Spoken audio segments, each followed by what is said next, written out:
সাঁতারকে সামনের দিকে এগিয়ে নিয়ে যাওয়ার জন্য আমাদের প্রচেষ্টা অব্যাহত আছে এবং এই লক্ষ্যে আমরা আমাদের যে যুব এবং ক্রীড়া মন্ত্রণালয়ের সাথে সার্বক্ষণিক যোগাযোগ রাখছি এবং জাতীয় ক্রীড়া সংস্থা তাদের কাছ থেকে আমরা সহযোগিতা পাচ্ছি।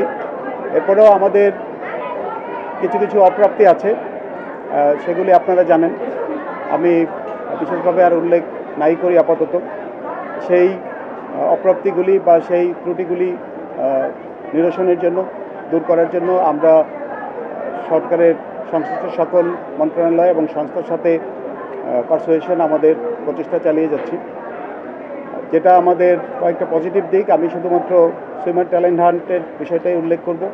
সামনে আমাদের দূরপাল্লা সাঁতার আছে এই মাসেই।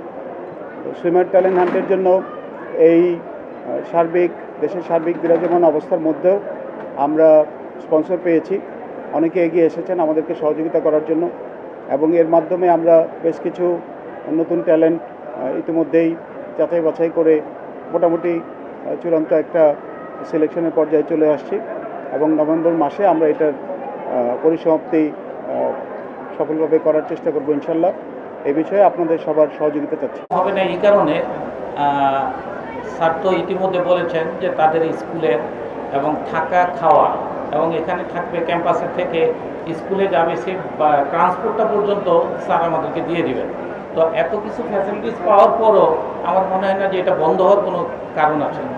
আর যদি বন্ধ হয়েও যায়, কোনো কারণে যদি হওয়ার সুযোগ হয়, সেক্ষেত্রে আমরা সর্বস্ব দিয়ে চেষ্টা করব সেটাকে কন্টিনিউ করার জন্য।